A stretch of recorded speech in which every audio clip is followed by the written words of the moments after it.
तेरा वचन मेरे पाँवों के लिए दीपक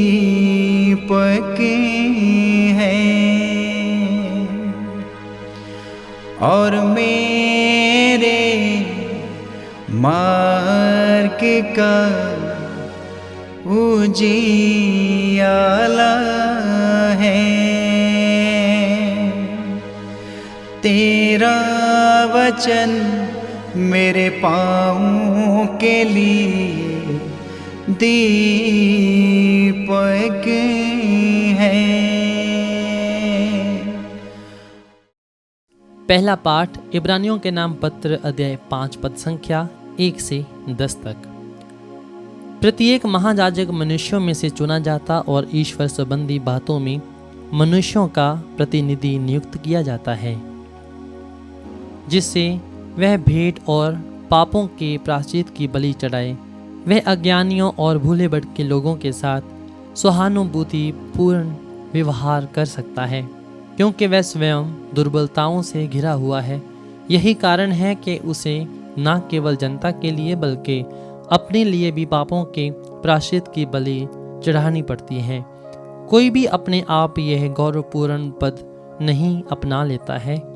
प्रत्येक महायाजक हारून की भांति ईश्वर द्वारा बुलाया जाता है।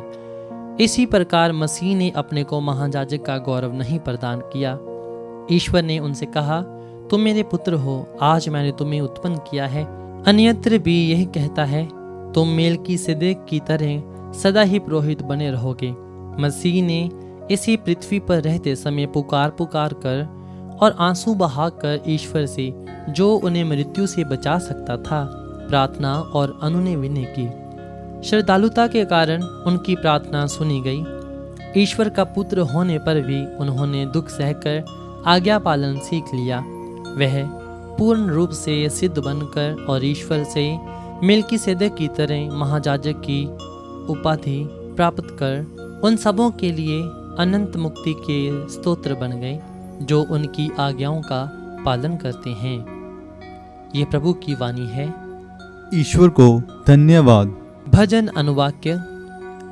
तुम मेलकीसेदेक की तरह सदा ही पुरोहित बने रहोगे। अनुवाक्य। तुम मेलकीसेदेक की तरह सदा ही पुरोहित बने रहोगे। ईश्वर ने मेरे प्रभु से कहा, तुम मेरे दाहिने बैठ जाओ, मैं तुम्हारे शत्रुओं को तुम्हारे पैरों तले डालूंगा। अनुवाक्य। तुम मेलकीसेदेक की तरह सदा ही पुरोहित बने रहोगे। ईश्वर तुम्हें सियोन में महान राज्य अधिकार प्रदान करेगा। तुम अपने शत्रुओं पर शासन करोगे। अनुवाक्य। तुम मेलकीसेदेक की तरह सदा ही पुरोहित बने रहोगे। जिस दिन तुम्हारा जन्म हुआ था, उस दिन से तुम्हें पवित्र पर्वत सियोन पर राज अधिकार प्राप्त है। अनुवाक्य। तुम मेलकीसेदेक की तरह सदा ही पुरोहित बने रहोगे। ईश्वर की यह शपथ अपरिवर्तनीय है। तुम मेलकीसेदेक की तरह सदा ही पुरोहित बने रहोगे। अनुवाक्य। तुम मेलकीसेदेक की तरह सदा ही पुरोहित बने रहोगे। जय घोष हालेलुया। अनुवाक्य। हालेलुया। ईश्वर का वचन जीवंत और सशक्त है, वह हमारी आत्मा के अंतरतम तक पहुंच जाता है। अनुवाक्य। हालेलुया। संत मार्कुस रचित पवित्र सुसमाचार अध्याय 2 पद संख्या 18 से 22 तक। यूहन्ना के शिष्य और फरीसी किसी दिन उपवास कर रहे थे।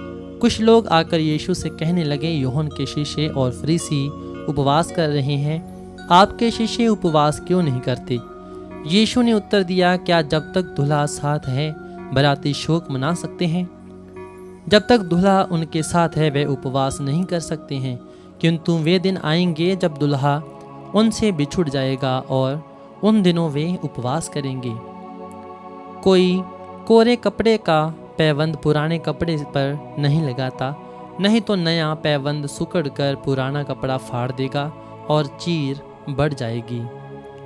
कोई नई अंगूरी पुरानी मशकों में नहीं भरता, नहीं तो अंगूरी मशकों को फाड़ देगी और अंगूरी तथा मशकें दोनों बर्बाद हो जाएंगी।